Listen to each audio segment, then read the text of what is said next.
Hello everybody, welcome to Game 2 in this best of 3 series between EGIdra, spawning here as the Green Zerg, and his opponent EmpireHappy. I'm your host, Big Blue Firebat, and let's get into it. The map is going to be the GSL version of Xel'Naga Caverns. You can tell that it's the GSL version because of this supply depot, neutral supply depot that hangs out just below the ramp at the bottom of both players' spawn locations.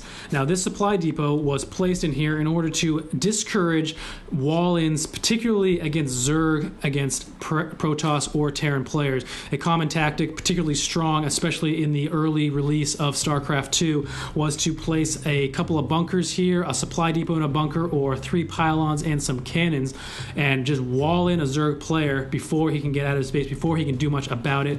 If he were to send any drones down here to try to break out, he is unable to do so since it takes so long for drones to kill those structures even as they're constructing. So the Global StarCraft League, in its map choice design, decided to put a neutral supply depot so that can't happen. That discourages cheese play, encourages more macro style, or at least more balanced type of play in order to make for more entertaining games. Now for the players, we have EmpireHappy playing for Team Empire. Of course, Happy, a former Warcraft 3 player known for playing the undead race, so you can expect, like all pro-level Warcraft 3 players, he will have fairly excellent micro, and we will see how well he has transitioned into the pro scene for StarCraft 2, which is more of a macro-style game. However, micro has its parts, and battles and games can be won or lost depending on good or bad micro. EGIdra, as for his part, really needs no introduction. He is infamous within the StarCraft 2 scene. He is also famous for his excellent mechanics, his very consistent style of play, and his utter domination of many opponents. He has won tournaments all over the place. He is he has done very well on the Korean scene, which is a very strong StarCraft 2 scene. And I would venture to say that he is perhaps one of the best players, particularly for Zerg, in North America.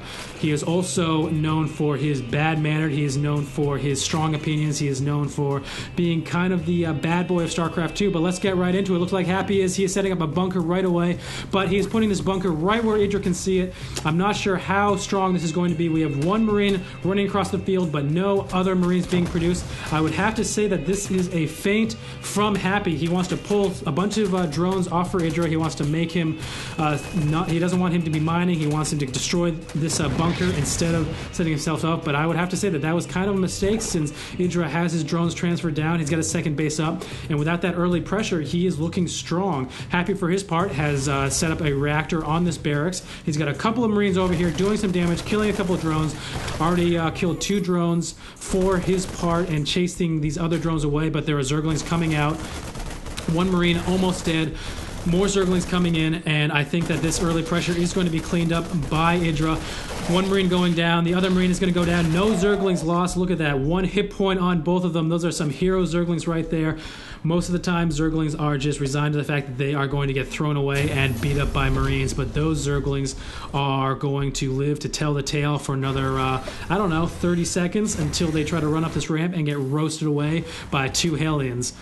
Now, just to remind you, I have not watched this game yet. I decided to cast this and to make it a surprise for you and me, and EGIdra is going to no longer be surprised about what's going down. He sees the factory with the reactor. He knows that 2 Hellions are coming out, and Happy, for his part, is deciding to expand almost right away. And now this is interesting compared to the last game where he waited quite a bit to expand, and that was on a macro map, Tal'Darim Altar.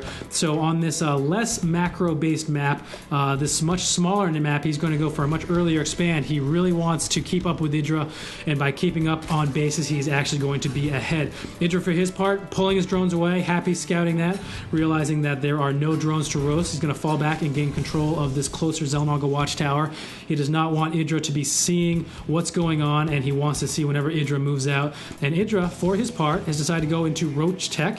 He has not moved into Lair quite yet. He wants to gain control of the map with these stronger roaches. He wants to counter these Hellions before he moves into the real economic style game that he is used to and that he is comfortable for. And we have another switch again.